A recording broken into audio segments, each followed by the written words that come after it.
Bonsoir à tous, bienvenue dans le Journal de l'Afrique. Voici les titres. Nous irons au Nigeria tout d'abord, pays en guerre avec Boko Haram qui vient d'être adoubé par l'organisation de l'État islamique. Alors que le Nigeria clame de nouvelles victoires face aux islamistes dans le nord du pays, nous serons en direct avec notre correspondant dès le début de ce journal. Nida Tounes au bord de l'implosion en Tunisie, le parti au pouvoir déchiré entre des courants réformateurs et d'anciens proches de Ben Ali, ainsi que des personnalités de gauche comme de droite, ne résistent pas à l'épreuve du temps. Des dizaines de députés ne reconnaissent plus le comité exécutif dirigeant. La Coupe d'Afrique des Nations version junior, elle se tient en ce moment à Dakar, l'occasion pour les jeunes de se révéler sur le terrain. Portrait d'un des lionceaux de la Teranga, Sorombai, qui vient de signer avec le club français de Sedan. Sarah Sako l'a rencontré. Alors que le Nigeria annonce avoir remporté plusieurs victoires contre Boko Haram, le groupe islamiste peut se targuer du soutien de l'organisation de l'État islamique. Elle vient d'accepter l'allégeance de Boko Haram. On va en parler tout de suite avec Moïse Gomis, notre correspondant à Lagos. Moïse, l'annonce a été faite dans un enregistrement diffusé sur les réseaux sociaux aujourd'hui. Une annonce effectivement aujourd'hui, mais qui ne changera pas forcément le cours des choses, puisque Boko Haram doit d'abord se réorganiser et se remettre des pertes lourdes que la secte a subies ces dernières semaines. Une annonce qui ne sera pas fondamentale si la force multinationale des États du Tchad continue à maintenir ses positions, à se coordonner, et que chaque pays continue à accepter les incursions des armées des pays voisins sur leur sol. Ça donne moins de possibilités pour Boko Haram de se faufiler entre les frontières. Par contre, il faut toujours se méfier d'une annonce comme celle-là, parce que c'est aussi la capacité de nuisance et le savoir-faire de terreur de l'État islamique qui arrive en Afrique noire, une capacité à attirer des apprentis terroristes qui peuvent venir de partout, des financements aussi possibles. Et c'est surtout la guerre de communication aussi qui reprend. Boko Haram avait subi plein de défaites ces derniers temps. C'était Boko Haram qui dictait le tempo ces dernières années, on peut le dire. Et là, avec cette annonce, c'est une façon de reprendre la main. Merci beaucoup Moïse Gomis pour ces précisions en direct de Lagos.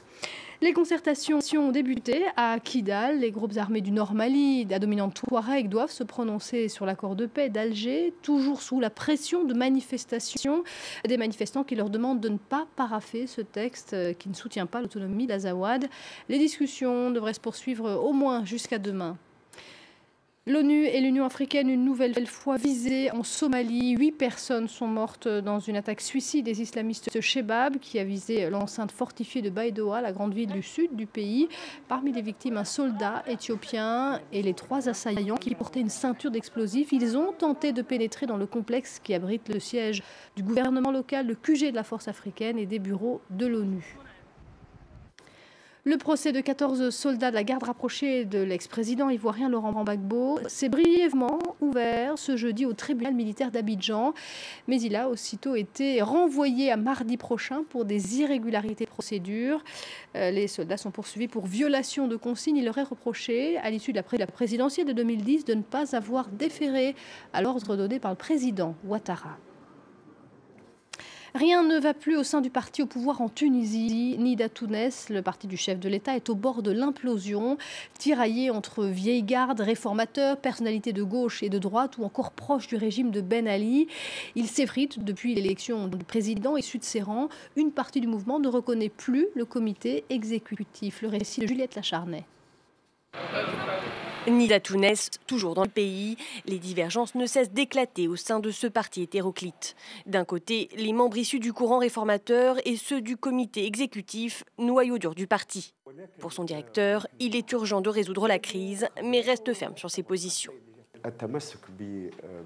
Nous ne reculerons pas, nous suivrons toutes les décisions qui ont été prises, à savoir l'élection du comité exécutif fixé au 22 mars et l'organisation d'un congrès national avant juin prochain. Des décisions rejetées par ses opposants qui appellent désormais au boycott.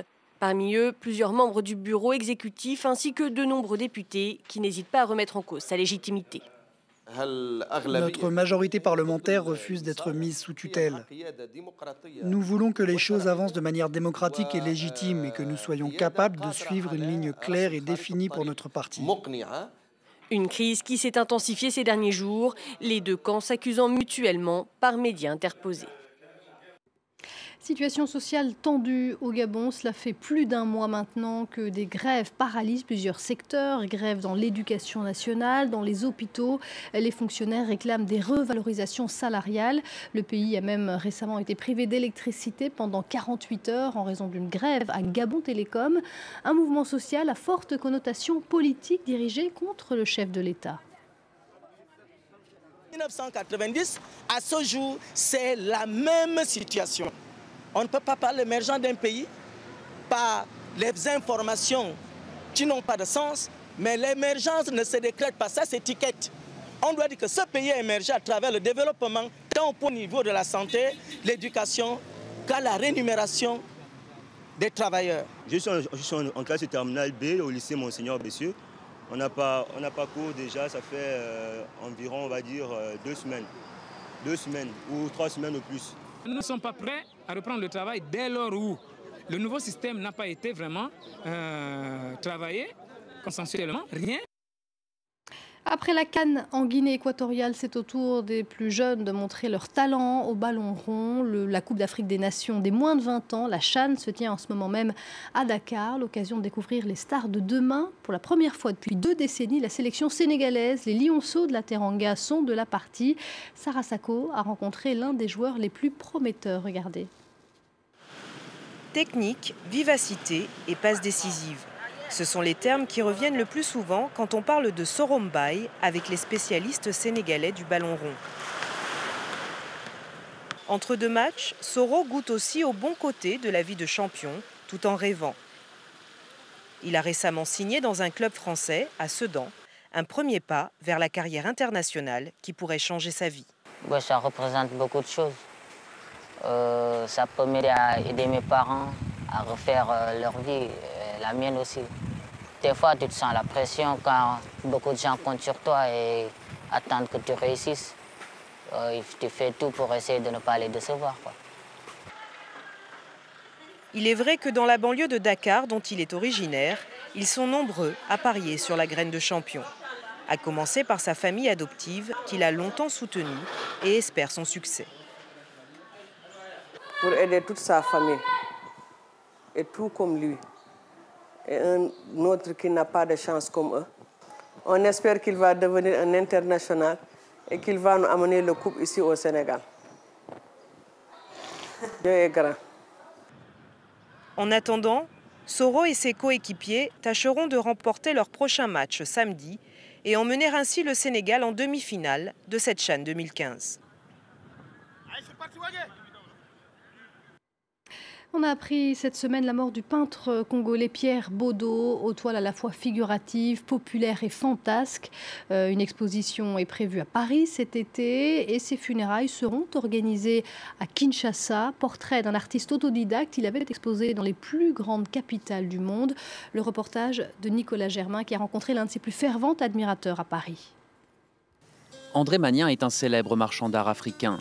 Pour lui, Pierre Bodo, qui vient de mourir à l'âge de 62 ans, était l'un des plus grands peintres congolais. Et Bodo, c'était surtout il y a tout un travail fantasmagorique, symbolique, dans la construction des tableaux, les couleurs employées, la folie qu'on retrouve de cette fameuse folie quinoise où tout est mêlé et où tout se passe dans la rue. Pierre Bodo est notamment connu pour ses séries sur les sapeurs, ces Congolais qui s'habillent comme des dandys. Ici, ils ont des têtes d'oiseaux. Autre série, celle qu'il nommait « Les femmes surchargées ». Cet artiste était aussi un pasteur, mais il ne faisait pas partie de ceux qui ont mauvaise presse. Bodo, au contraire, lui, mettait l'argent qu'il gagnait dans cette église au profit notamment des enfants qu'il scolarisait. Je pense qu'il s'est tellement donné qu'il en est peut-être aussi mort. Mais on pouvait le dire de son vivant, quoi. C'était vraiment un mec formidable.